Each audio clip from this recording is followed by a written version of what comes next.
So what are some practical things that parents and caregivers can do to help their child with their emotional regulation? Well, the first and most important step is managing our own emotions. So when our child is experiencing a big emotion, that often elicits an emotion in us. It's been a really long day, we're exhausted, and our child has just thrown dinner off the table and hit their brother. So absolutely we are going to be feeling really frustrated, perhaps quite angry. But if we aren't able to regulate our emotions, our response isn't going to be a helpful one. So that's the very first thing, is managing, regulating our own emotions and doing what we need to. So that can be taking a step out of the room, taking a deep breath before coming in. And once we're feeling in a space where we can do that, emotion coaching is an area that's got a lot of research for supporting children to regulate their emotions.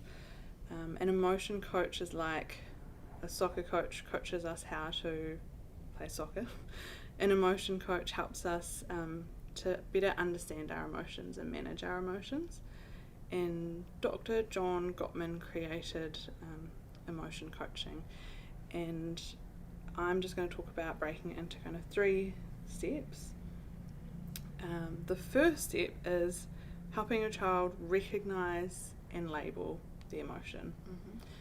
And to be able to do this, we need to be curious about what's going on for them. So we need to, when the big emotion happens and they may be crying, instead of jumping in and saying, oh, I think, you must be really angry, you can check out a little bit, so ask a few questions. So labelling the emotion. And then we want to empathise with them and also validate the emotion. And then the third one is to problem solve at that point.